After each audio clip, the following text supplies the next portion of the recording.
নমস্কাৰ। আহকচোন অলপমান কথা পাতোঁ। আচলতে কিছুমান কথা পাতিবলৈ বৰ্তমান সময়ত আমাৰ ব্যস্ততাপূৰ্ণ জীৱনত একেবাৰেই কাৰোৰ প্ৰতি কাৰো সময় নথকা নিচিনা। তাৰ মাজতে মই ভাবিলোঁ এই ইউটিউব প্লেটফৰ্মটো আমাৰ যিহেতু আছে, এইটো এটা আমি ভাল ব্যৱহাৰ কৰিব পাৰোঁ। কিছুমানে তেওঁলোকৰ যিটো উপাৰ্জনৰ পথ হিচাপে ইউটিউবক ব্যৱহাৰ কৰি আছে, তাৰ লগতে আমি আমাৰ মনৰ ভাৱসমূহ প্ৰকাশ কৰিবলৈও ইউটিউবটো আমি ব্যৱহাৰ কৰিব পাৰোঁ। গতিকে আমাৰ প্ৰজন্মৰ পৰা প্ৰজন্ম বৰ্তমান আগবাঢ়ি গৈ আছে, নতুন নতুন প্ৰজন্ম আহি আছে, বিভিন্ন ধৰণৰ সমস্যা আমাৰ দেখা দি আছে। গতিকে তাৰ মাজতে আমি অলপমান কথা পাতোঁ, কথাৰ মাধ্যমেৰে আমি জানো বহু সমস্যা সমাধান হ'ব পাৰে। মনৰ ভাৱসমূহ প্ৰকাশৰ জৰিয়তে আমাৰ মনত থকা দ্বিধাসমূহ আমি আঁতৰ কৰিব পাৰোঁ। সমাজখন সুন্দৰ হোৱাত অকণমান হ'লেও আমি অৰিহণা যোগাব পাৰোঁ। এই ভিডিঅ'টো সকলোৱে যে চাব লাগিব বা সকলোৱে বা চাইছে বা ভিউজৰ ওপৰত তেনেকুৱা কোনো কথা নাই। মনৰ ভাৱসমূহ প্ৰকাশ কৰিবৰ বাবে এইটো মই আপলোড কৰিছোঁ।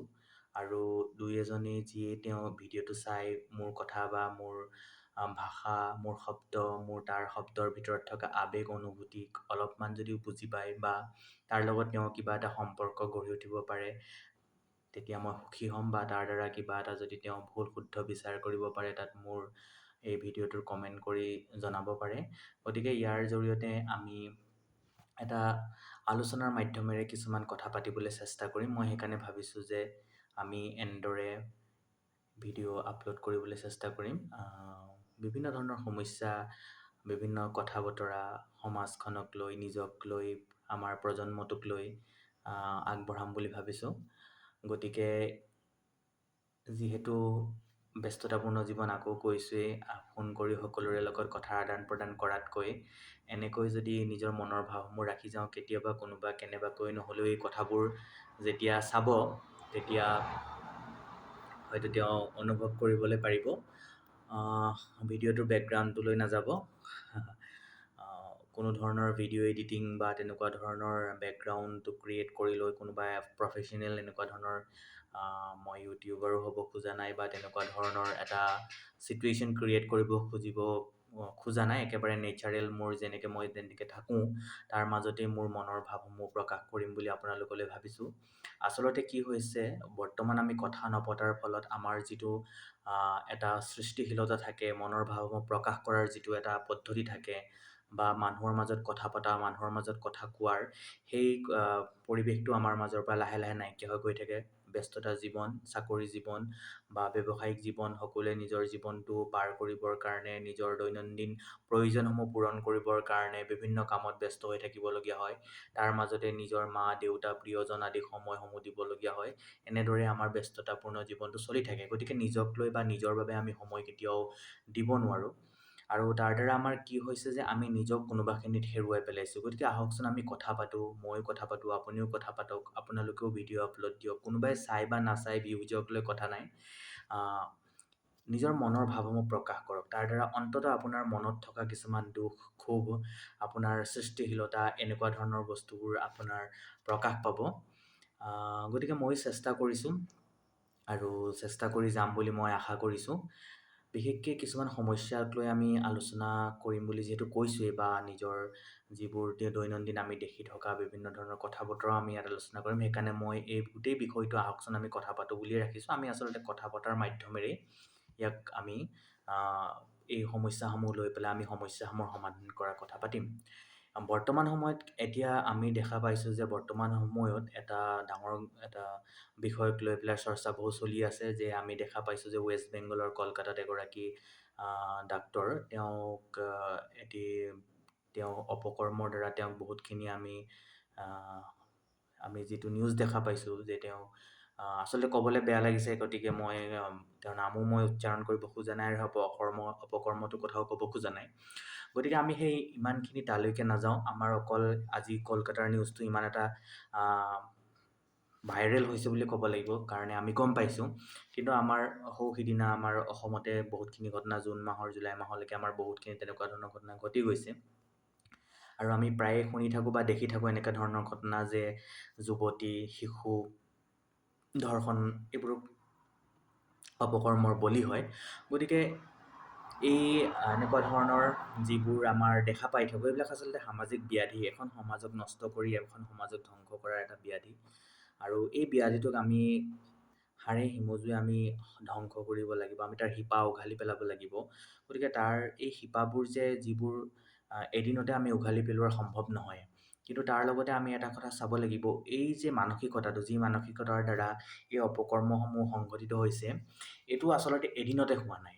আমি যদি নিজক চাওঁ, নিজৰ পৰিৱেশটো চাওঁ, আমি ইমানখিনি বিষয়লৈ আমি নাযাওঁগৈ, কিন্তু সৰু সৰু কথা কিছুমান যদি চাওঁ, মোৰ ঘৰৰে সৰু মাইনা এটা, সৰু কেঁচুৱা এটা, মোৰ ঘৰৰ, মোৰ কাষৰ ঘৰৰ, মোৰ গাঁওখনৰ, তেওঁক আমি কেনেকৈ লালন পালন কৰিছোঁ। আচলতে শিশু এটা, আমি সকলোৱে জানো, শৈশৱতে তেওঁৰ কি হয় যে তেওঁৰ ফাউণ্ডেশ্যনটো গঠন কৰা হয়, আৰু এটি শিশুৱে প্ৰায় 85% কথা, শৈশৱকালৰ কথা বা শৈশৱকালত গ্ৰহণ কৰা 85% কথা প্ৰায় তেওঁ মনত ৰাখি লয় বা সহজে শিকে। গতিকে অনুকৰণ প্ৰিয় এটা শিশু সকলো কথা ডাঙৰৰ পৰা শিকে। গতিকে আমি যদি চাওঁ, আমি শিশুসকলক সৰুৰ পৰা কি কৰোঁ, যে আমি কিছুমান যদি তেওঁলোকে বেয়া কথা কয়, তেওঁ যদি ডাঙৰক গালি পাৰে, ছোৱালীক বেয়া ব্যৱহাৰ কৰে, বেয়াকৈ কয়, জোকায়, আমি সেইবিলাকক অনুপ্ৰেৰণা দিওঁ আৰু আমি কওঁ যে ডাঙৰ হ'লে শিকি যাব, লাজ পালে শিকি যাব, নিজে নিজে ঠিক হৈ যাব। কিন্তু এতিয়া শুনি ভাল লাগে, দেখি ভাল লাগে কাৰণে আমি কি কৰোঁ, হাঁহিৰ খোৰাক হিচাপে আমি তাক ব্যৱহাৰ কৰোঁ। কিন্তু আচলতে এইটো ভুল কথা। আমি সকলোৱে জানো, আৰু আজিকালি এই কথাটো অলপ কনচাল্ট কৰিবলগীয়া কথা, কাৰণ আমি একেবাৰে অকলশৰীয়া হৈ গৈছোঁ। অতীতলৈ যদি আমি চাওঁ, আগতে আমাৰ শিশুসকলে কি হৈছিলে, আমাৰ ল'ৰা ছোৱালী একেলগে মিলি আমি খেলা ধূলা কৰিছিলোঁ, আমি এটা পৰিৱেশ পাইছিলোঁ, সামাজিক আৱেগ এটা আমাৰ সৃষ্টি হৈছিলে, আমি ইজনে সিজনক সন্মান কৰিছিলোঁ, ইজনে সিজনৰ প্ৰতি থকা মৰম, ইজনে সিজনৰ প্ৰতি থকা সহানুভূতিৰ প্ৰতি আমি সেই সহানুভূতি আমাৰ জাগিছিল, কাৰণ আমি এটা তেনেকুৱা পৰিৱেশ পাইছিলোঁ। কিন্তু আজিকালি ব্যস্ততাপূৰ্ণ জীৱন, আপোনালোকে সকলোৱে জানে, সকলোৱে দেখিছে যে শিশু এটি বিদ্যালয়লৈ গ'ল, বিদ্যালয় অহাৰ পিছত তেওঁ টিউশ্যন, ৰাতি পঢ়া শুনা, ৰাতিপুৱা আকৌ টিউশ্যন, হোমৱৰ্ক, আকৌ বন্ধ দিন পোৱাৰ লগে লগে, হলিডে' পোৱাৰ লগে লগে, ছেটাৰডে ছানডে বা এনেকুৱা ধৰণৰ কিছুমান হলিডে' পোৱাৰ লগে লগে তেওঁলোকে নাচ গান, বিভিন্ন ধৰণৰ শাৰীৰিক ক্ৰিয়া, এনেকুৱা ধৰণৰ বিষয়ত তেওঁলোকে কি হৈ থাকে, জড়িত হৈ থাকে।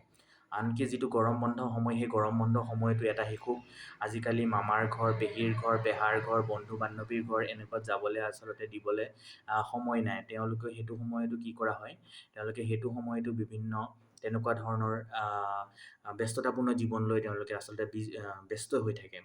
গতিকে আমি যদি চাওঁ, শিশুটোৰ আৱেগিক বা সামাজিকভাৱে তেওঁ উন্নত হোৱাৰ যিখিনি কথা আমি চাওঁ, সেইখিনি আজিকালি খুব কম দেখা পাওঁ। ইয়াৰ আৰু এটা কাৰণ হৈছে যে আপোনালোকে যদি চাই যে শিশু এটাই মাক বাপেকৰ বাহিৰে গাঁওখনৰ দাদা বাইদেউ ওচৰে পাৰ হৈ যোৱা চিনাকি মানুহজনকো মাত এটা দিবলৈ আজিকালি নিবিচাৰে। আপুনি ডাঙৰজনে নিজে মাত দিব লাগিব, তেতিয়াহে শিশু এটাই আপোনাক মাত দিব। এনেকুৱা ধৰণৰ এটা পৰিৱেশৰ সৃষ্টি হৈছে। আচলতে আমি তেওঁলোকক ব্যস্ত যন্ত্ৰ কৰি তুলিছোঁ, হাতত মোবাইলটো তুলি দিছোঁ, মোবাইলটোত কি চাইছে, লেপটপটোত কি চাইছে, ক্লাছলৈ ওলাই কাৰ লগত গৈছে, এই গোটেই কথাখিনি আচলতে আমি চকু দিব লাগে। তেতিয়াহে এটি শিশুক আমি এটা সুন্দৰ এখন সমাজলৈ তেওঁক পৰিৱৰ্তন কৰিব পাৰিম, সুন্দৰ সমাজক প্ৰতিনিধিত্ব কৰা এজন নৱপ্ৰজন্ম হিচাপে আমি তেওঁক দিব পাৰিম। আচলতে এইখিনি কথা শেষ কৰিব নোৱাৰি, বহুখিনি কথা আছে। আচলতে আমি আৰম্ভ কৰিছোঁহে আজি অকণমান কথা পাতিম বুলি। এইটো এটা সমস্যা, কিন্তু প্ৰায় দেখি থকা মই সমস্যা। মোৰ বৃত্তি শিক্ষকতা, গতিকে মই শিক্ষকতা বৃত্তিৰ মাজত এইটো প্ৰায় দেখা পাওঁ যে ছাত্ৰ ছাত্ৰীসকলৰ মাজতো দেখা পাওঁ, ভয় ভক্তি ভাৱবোৰ প্ৰায় নাইকিয়া হৈছে আজিকালি। এই ভাৱবোৰ নাথাকিলে শিশু এটিয়ে মানে এটা বেলেগ এটা তেওঁলোকৰ মানসিকতা গঢ় লৈ উঠা মই বৰ্তমান সময়ত দেখা পাইছোঁ। আৰু এতিয়া বৰ্তমান একেবাৰে সহজলভ্য হৈছে ছ'চিয়েল ইনফ্লুৱেঞ্চাৰ বা ইউটিউবাৰ, OTT প্লেটফৰ্ম, ছিৰিজ, এইবিলাকত ব্যৱহাৰ হোৱা বিভিন্ন ধৰণৰ শব্দ, গালিৰ শব্দ, মা ভনীক লৈ পেলাই দিয়া বিভিন্ন ধৰণৰ শব্দ, গালিৰ শব্দই আচলতে কি কৰিছে, আমি কুল লাগে, শুনি কুল লাগে, দেখি কুল লাগে, কিন্তু সেই কুলটো কৰিব যাওঁতে আচলতে সেই শিশুটোৱে বা ছাত্ৰটোৰ মানসিকতাটো গঢ় লৈ উঠিছে, অবজেক্টিফাই কৰিছে যে তেওঁ ছোৱালীজনী বা মাকক লৈ যিটো এটা বেয়া শব্দ ব্যৱহাৰ কৰিছে, এইটোৰ দ্বাৰা মানে এটা তেওঁৰ মনত এইটো ভাৱ তুলি হৈছে যে এইটো এটা বস্তু, বেয়াকৈ ক'লেও একো নাই, এইবিলাক লৈ একো কথা নাই, তেনেকুৱা কুল লাগে নিজকে দেখাবলৈ, সমাজত খুব এটা চাল দিবৰ কাৰণে এনেকুৱা ধৰণৰ শব্দ ব্যৱহাৰ কৰা দেখা পাওঁ। কিন্তু এই শব্দবোৰে তেওঁ মানসিকভাৱে কিন্তু তেওঁক কোনোবা এটা কোণত, মনৰ কোনোবা এটা কোণত, মগজুৰ কোনোবা এটা কোণত সেইটো এটা গঢ় লৈ গৈ আছে যে তেওঁ সন্মানটো নাইকিয়া হৈ গৈ আছে। আৰু এই সন্মানটোৱে তেওঁক কি কৰিব পাৰে, এনেকুৱা ধৰণৰ এটা পৰিৱেশলৈ সৃষ্টি কৰি নিব পাৰে যি সমাজৰ ব্যাধিস্বৰূপ হৈ পৰিব পাৰে। তাৰ লগতে আমি দেখা পাওঁ যে বৰ্তমান সময়ত ছ'চিয়েল মিডিয়াত আমাৰ আমাৰ সৰু সৰু ভণ্টি, মৰমৰ ভণ্টি, আমাৰ খুৰাৰ ছোৱালী, পেহীৰ ছোৱালী, আমাৰ মাহীৰ ছোৱালী, মহাৰ ছোৱালী, আমাৰ ঘৰৰ কাষৰ, আমাৰ গাঁৱৰ ওচৰৰ, আমি সকলোকে দেখা পাইছোঁ। তাৰে মাজত বহুতে, সকলোকে বুলি মই ক'বলৈ যোৱা নাই, তাৰ মাজত বহুতেই কি হৈছে, ইয়াৰ ব্যৱহাৰটো ভালকৈ কৰিব জনা নাই। নাচ গান কৰিছে, আৰ্ট কৰিছে, খেল খেলিছে, চব কৰক, ভাল আছে। ইউটিউবৰ প্লেটফৰ্মটো ব্যৱহাৰ কৰিছে, তাত আপলোড কৰিছে, নিজৰ প্ৰতিভা বিকাশ কৰিছে। কিন্তু তাৰ মাজতে কি হৈছে যে শৰীৰত কাপোৰৰ পৰিমাণ কমাই আহি আছে, উলংগ মানে নিজকে এটা বিষয়বস্তু হিচাপে উপস্থাপন কৰিবলৈ গৈ পেলাই নিজকে এই ভিউজৰ প্ৰতি আকৰ্ষিত হৈ পেলাই কি কৰিছে, নিজৰ শৰীৰটোক তেওঁলোকে প্ৰদৰ্শন কৰা আৰম্ভ কৰিছে। লাজটো মানে যিটো আমি কওঁ লজ্জা, আচলতে সেইটো এটা আৱৰণ, সেইটো সকলোৰে থাকিব লাগে, এটা মানে অলংকাৰ টাইপ, এইটো আমাৰ থাকিব লাগে। গতিকে সেইটো বৰ্তমান দিনে দিনে নাইকিয়া হৈ গৈ আছে। তাৰপিছতে আমি আৰু কি দেখা পাইছোঁ যে সেই ছাত্ৰ বা ছাত্ৰীগৰাকী বা শিশুগৰাকী তেওঁলোকে কি কৰিছে, যিটো গানত তেওঁলোকে আচলতে সেই বিষয়বস্তুৰ ওপৰত নাচিছে বা আপলোড দিছে, সেই গানটো বা সেই চিলেক্ট কৰাৰ যিটো তেওঁলোকৰ অৰ্থপূৰ্ণ যিটো অৰ্থ, গানটো তেওঁলোকে বুজি পোৱা নাই। তেওঁলোকে যি টি গান ব্যৱহাৰ কৰিছে, য'ত এটা নাৰী সমাজক, এখন সমাজক গালি দিছে, এখন সমাজৰ বিষয়ে বেয়াকৈ কৈছে, অবজেক্টিফাই কৰিছে, বিভিন্ন ধৰণেৰে উপস্থাপন কৰিছে, নগ্নতাক প্ৰয়োভৰ হৈছে। মানে এই কথাখিনি আমি আচলতে বুজি চোৱা নাই। তেওঁলোকে বিভিন্ন ধৰণৰ ডাইলগবিলাকৰ ওপৰত ৰিলছ বনাইছে, মিমছ বনাইছে, কিন্তু তেওঁলোকে যিটো এই এটা সমাজৰ যিটো এটা বেলেগ এটা দিশলৈ তেওঁলোকে গতি কৰিছে, তাক কিন্তু আপুনি মই সহজে পিছলৈ আৰু সংশোধন কৰিব নোৱাৰোঁ, কাৰণ তেওঁলোকৰ মানসিকতাটো এনেধৰণে সৃষ্টি হৈছে। গতিকে এই মানসিকতাটো আমি পৰিৱৰ্তন কৰিবৰ কাৰণে সমাজখনে বা ঘৰখনে কিছুমান পদক্ষেপ ল'ব লাগিব। শিশুটোক অলপ শাসন কৰিব লাগিব। বিদ্যালয়ত আমাৰ ছেকণ্ডীয়াগৰ শিক্ষা বৰ্তমান শেষ হৈ গৈছে, গতিকে আপোনালোকৰে দায়িত্ব, আপোনালোকে অকণমান আপোনালোকৰ শিশুটিয়ে কি কৰি আছে, কেনেকুৱা ধৰণৰ পৰিৱেশত তেওঁলোকে গৈছে, কেনেকুৱা ধৰণৰ বন্ধু বান্ধৱৰ লগত আছে, কি বিষয়বস্তু চাইছে, এই কথাবিলাকৰ ওপৰত গুৰুত্ব দিব লাগিব। মৰমেৰে তেওঁলোকৰ লগত আলোচনা কৰিব লাগিব। তেওঁলোকক অলপমান নিজেও এই শিক্ষা কিছুমান দিব লাগিব, সমাজত কাক সন্মান কৰিব লাগে, কাক কেনেকৈ থাকিব লাগে, কাৰ প্ৰতি কেনেকুৱা মনোভাৱ হ'ব লাগে, কোনটো বেয়া বস্তু, কোনটো ভাল বস্তু, ইয়াৰ শিক্ষা দিব লাগে। আচলতে আমাৰ এটা ছ'চিয়েল গ্ৰেপৰ সৃষ্টি হৈছে, অকল সমাজতে নহয়, আমাৰ সম্পৰ্কবোৰৰ মাজতো কিছুমান আমাৰ এই ছ'চিয়েল গেপটো বাঢ়ি আহিছে। যেনে ল'ৰাৰ পুত্ৰ বা আমাৰ সন্তানৰ লগত মাক দেউতাকৰ যিটো সময় অতিবাহিতৰ পৰিমাণ কমি গৈছে, বা যিকণ সময় পায় সেইকণ সময়তো সকলো মোবাইলত ব্যস্ত হৈ থাকে, ভাল কথা আলোচনা কৰিবলৈ সময় নাপায়। ল'ৰা বা ছোৱালীটোৱে দিনটোত কি কৰিলে, কেনেকুৱা ধৰণৰ কাম কৰিলে, সেইবোৰ বুজিবলৈ বা বুজ ল'বলৈ সময় নাইকিয়া, বা মাক বাপেকৰ মাজত নিজৰে কাজিয়া, বিভিন্ন ধৰণৰ সমস্যা, টেনশ্যন, ডিপ্ৰেশ্যন, এইবিলাক লৈয়ে সেই শিশুটো কেনেকৈ ডাঙৰ হৈছে আচলতে আমি নাচাওঁ। গতিকে এই শিশুবোৰ গৈ এনেকুৱা ধৰণৰ সমস্যা কিছুমানৰ পৰাই বৰ্তমান সময়ত আমি এই ব্যাধিবোৰ দেখা পাইছোঁ।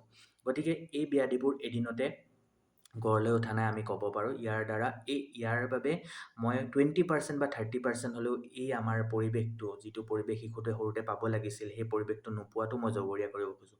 আৰু বেলেগ বিভিন্ন ধৰণৰ কাৰণ আছে, সেইখিনি বিশ্লেষণ কৰিবলৈ আমি আচলতে নাজানো। আপোনালোকৰ লগত কথোপকথন এই অনুষ্ঠানটো বা এই মানে মাধ্যমটোৰ জৰিয়তে মই কিছুমান কথা এনেকুৱাই উপস্থাপন কৰিব খোজোঁ। আপোনালোকে কি ভাবে মোক জনাবচোন, হয়নে নহয় বাৰু? আপোনালোকে ক'ব যে এনেকুৱা ধৰণৰ আমি কিছুমান পৰিৱেশ সৃষ্টি কৰিব লাগে, আমি সজাগতা কিছুমান কৰিব লাগে, ল'ৰা ছোৱালীক শুনিবলৈ ভাল লাগিলে বুলিয়ে বেয়া কথা ক'বলৈ দিব নালাগে। সৰুৰ পৰাই সকলোকে সন্মান, কাৰোবাক যদি চৰ মাৰিব গৈছে, কাৰোবাক যদি পিটিছে, ডাঙৰক হাত কিয় উঠাইছা বুলি সৰুৰ পৰাই বুজাব লাগে। বাইদেউ এগৰাকী যদি পাৰ হৈ গৈছে, ছাৰ বাইদেউ পাৰ হৈ গৈছে, শিক্ষক শিক্ষয়িত্ৰী পাৰ হৈ গৈছে, কেনেকৈ সন্মান দিব লাগে, বয়োজ্যেষ্ঠ এজনক কেনেকৈ মাত দিব লাগে, গাঁৱৰ ভণ্টি বাইদেউসকলৰ লগত কেনেকুৱা ধৰণৰ ব্যৱহাৰ কৰিব লাগে, এই কথাখিনি আমি আচলতে মাক বাপেকে বা অগ্ৰজসকলে শিকাবলৈ চেষ্টা কৰিব লাগে। তেতিয়া অকণমান হ'লেও আমাৰ পৰিৱেশটো সলনি হ'ব বুলি মই ভাবোঁ। গতিকে এয়া আমি দেখা পাইছোঁ বৰ্তমান সময়ত খুব এক জটিল পৰিস্থিতিৰ সৃষ্টি হৈছে। আমি সকলোকে অনুৰোধ জনাইছোঁ, সকলো ভাল ধৰণে থাকক, নিজক সতৰ্ক হৈ থাকক, কাকো সহজতে বিশ্বাস নকৰিব। কিছুমান স্বাধীনতা বুলি ভাবিয়ে, স্বাধীনতা লাগে বুলি ভাবিয়ে, আমি খুব স্বাধীন পৰিস্থিতিত আছোঁ বুলি ভাবিয়ে সকলো কাম কৰিব নালাগে। আচলতে আমিহে স্বাধীন হৈছোঁ, কিন্তু আমাৰ মনবোৰ বৰ্তমানলৈকেও স্বাধীন হৈ পৰা নাই।